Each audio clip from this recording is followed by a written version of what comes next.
ಬಂಧುಗಳೇ, ಹೇಗಿದ್ದೀರಿ ಎಲ್ಲರೂ? ಓಂ ನಮಃ ಶಿವಾಯದ ಮತ್ತೊಂದು ವಿಡಿಯೋಗೆ ನಿಮ್ಮೆಲ್ಲರಿಗೂ ಸ್ವಾಗತ. ಯಾರ್ಯಾರು ನನ್ನ ಚಾನಲ್ನ ಹೊಸದಾಗಿ ನೋಡ್ತಾ ಇದ್ದೀರಾ, ಹಾಗೆ ಯಾರು ನನ್ನ ಚಾನಲ್ಗೆ ಇನ್ನೂ ಸಬ್ಸ್ಕ್ರೈಬ್ ಮಾಡಿಲ್ಲ, ದಯವಿಟ್ಟು ನನ್ನ ಚಾನಲ್ಗೆ ಸಬ್ಸ್ಕ್ರೈಬ್ ಮಾಡಿ.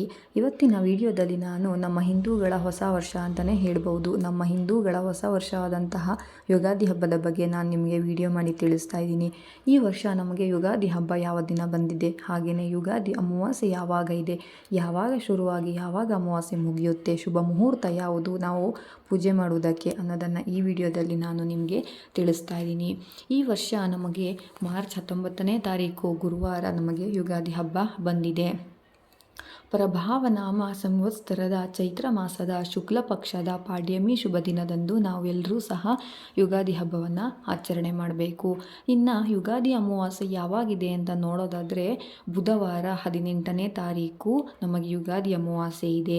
ಮಾರ್ಚ್ 18ನೇ ತಾರೀಕು ಬುಧವಾರ ಬೆಳಗ್ಗೆ 8:25ಕ್ಕೆ ಅಮಾವಾಸ್ಯೆ ಶುರುವಾಗಿ ಮಾರ್ಚ್ 19ನೇ ತಾರೀಕು ಗುರುವಾರ ಬೆಳಗ್ಗೆ 6:53ಕ್ಕೆ ಈ ಒಂದು ಅಮಾವಾಸ್ಯೆ ತಿಥಿ ಮುಗಿಯುತ್ತೆ. ಈ ಒಂದು ಅಮಾವಾಸ್ಯೆ ತಿಥಿ ಮುಗಿದ ನಂತರವೇ ನಾವು ಹಬ್ಬವನ್ನು ಆಚರಣೆ ಮಾಡಬೇಕಾಗುತ್ತೆ. ಈ ಹಬ್ಬವನ್ನು ಆಚರಣೆ ಮಾಡುವಾಗ ನಾವು ಯಾವತ್ತೂ ಸಹ ಮೊದಲಿಗೆ ಹಿರಿಯರು ಅಭ್ಯಂಜನ ಸ್ನಾನ ಮಾಡಿ, ಅಂದರೆ ಎಣ್ಣೆಯನ್ನು ಹಚ್ಚಿ ಅವರು ಅಭ್ಯಂಜನ ಸ್ನಾನ ಮಾಡಿದ ನಂತರವೇ ನಾವು ಅದನ್ನು ಆಚರಣೆ ಮಾಡಬೇಕು. ಹಾಗೆಯೇ ನಾವು ನಮ್ಮ ಮನೆಯಲ್ಲಿರುವಂತಹ ಚಿಕ್ಕ ಮಕ್ಕಳಾಗಿರ್ಬೋದು ಅಥವಾ ದೊಡ್ಡವರಾಗಿರ್ಬೋದು, ಯಾರಾದರೂ ಸಹ ಇದ್ದಲ್ಲಿ ನಾವು ಹಿರಿಯರಿಂದನೇ ಎಣ್ಣೆಯನ್ನು ಹಚ್ಚಿ ಅವರ ಆಶೀರ್ವಾದ ಪಡೆದುಕೊಂಡು ಅನಂತರ ಅಭ್ಯಂಜನ ಸ್ನಾನ ಮಾಡೋದ್ರಿಂದ ನಮಗೆ ಒಳ್ಳೆಯ ಆರೋಗ್ಯ ಆಯಸ್ಸು ಸಹ ದೊರೆಯುತ್ತೆ. ನಾವು ಈ ಅಭ್ಯಂಜನ ಸ್ನಾನ ಮಾಡುವುದಕ್ಕಿಂತ ಮುಂಚೆ, ಜೊತೆಗೆ ನಾವು ಎಣ್ಣೆಯನ್ನು ಹಚ್ಚುವುದಕ್ಕಿಂತ ಮುಂಚೆ ಸಪ್ತ ಚಿರಂಜೀವಿಗಳ ಒಂದು ಮಂತ್ರವನ್ನು ಸ್ಮರಣೆ ಮಾಡಿ ಆನಂತರ ಎಣ್ಣೆಯನ್ನು ಹಚ್ಚಿ ನಾವು ಸ್ನಾನ ಮಾಡಿದರೆ ಇನ್ನೂ ಒಳ್ಳೆಯದು. ಇನ್ನು ಇವತ್ತಿನ ದಿನ ನಮಗೆ ಬರುವಂತಹ ಯಾವುದಾದರೂ ಸಹ ದೇವತಾ ಒಂದು ಸ್ತೋತ್ರಗಳು ಏನಿರುತ್ತೆ ಆ ಒಂದು ಮಂತ್ರವನ್ನು ಹೇಳಿ ನಾವು ನಮ್ಮ ಕುಲದೇವರನ್ನು ದೇವಾನುದೇವತೆಗಳನ್ನು ನಾವು ಪೂಜಿಸಿದರೆ ನಮಗೆ ಇನ್ನು ಒಳ್ಳೆಯದಾಗುತ್ತೆ.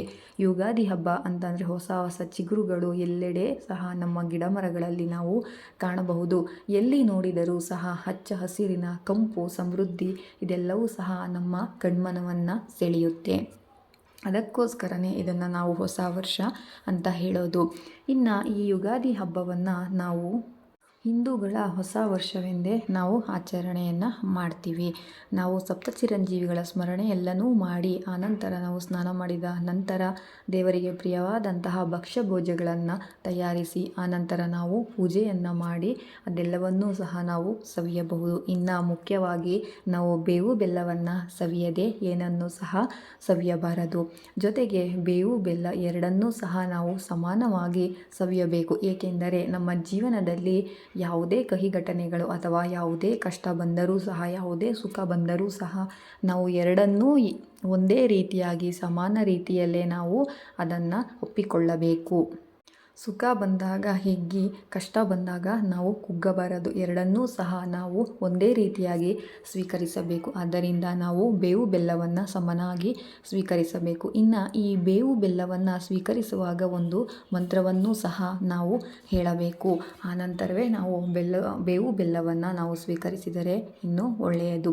ಹಾಗಾದರೆ ಆ ಮಂತ್ರ ಯಾವುದು ಅಂತ ನೋಡೋದಾದರೆ ಶತಾಯುರ್ವಜ್ರದೇಹಾಯ ಸರ್ವಸಂಪತ್ಕರಾಯ ಚ ಸರ್ವಾರಿಷ್ಟ ವಿನಾಶಾಯ ನಿಬರಕಂ ದಳ ಭಕ್ಷಣಂ. ಈ ಒಂದು ನಾವು ಮಂತ್ರವನ್ನು ಹೇಳಿದ ನಂತರವೇ ಬೇವು ಬೆಲ್ಲವನ್ನು ಸ್ವೀಕರಿಸಬೇಕು. ವೀಕ್ಷಕರೇ, ನೋಡಿದ್ರಲ್ಲ ನಮ್ಮ ಈ ವರ್ಷ ಯಾವಾಗ ಯುಗಾದಿ ಹಬ್ಬ ಬಂದಿದೆ, ನಾವು ಹೇಗೆ ಆಚರಣೆಯನ್ನು ಮಾಡಬೇಕು, ಹಾಗೆ ಅಮಾವಾಸ್ಯೆ ಯಾವಾಗ ಶುರುವಾಗಿ ಯಾವಾಗ ಮುಗಿಯುತ್ತೆ ಅನ್ನೋದನ್ನು ನಾನು ಈ ವಿಡಿಯೋದಲ್ಲಿ ಹೇಳಿದ್ದೀನಿ. ದೇವರು ನಿಮ್ಮೆಲ್ಲರಿಗೂ ನಿಮ್ಮ ಸಕಲ ಕುಟುಂಬಕ್ಕೂ ಸಹ ಒಳ್ಳೆಯದನ್ನು ಮಾಡಿ ಒಳ್ಳೆಯ ಆರೋಗ್ಯ ಆಯಸ್ಸು ಕೊಡಲಿ. ಈ ಒಂದು ಹೊಸ ವರ್ಷವನ್ನು ಎಲ್ಲರೂ ಸಹ ತುಂಬ ಚೆನ್ನಾಗಿ ಆಚರಣೆ ಮಾಡಿ ಅಂತ ನಾನು ಈ ಮೂಲಕ ಕೇಳ್ಕೊತೀನಿ. ಜೊತೆಗೆ ಇಲ್ಲಿವರೆಗೂ ನನ್ನ ವಿಡಿಯೋನ ನೀವೆಲ್ಲರೂ ನೋಡಿದ್ದಕ್ಕಾಗಿ ಸಹ ಧನ್ಯವಾದಗಳು. ಯಾರ್ಯಾರು ನನ್ನ ಚಾನಲ್ನ ಸಬ್ಸ್ಕ್ರೈಬ್ ಮಾಡಿಲ್ಲ, ದಯವಿಟ್ಟು ನನ್ನ ಚಾನಲ್ನ ಸಬ್ಸ್ಕ್ರೈಬ್ ಮಾಡಿ.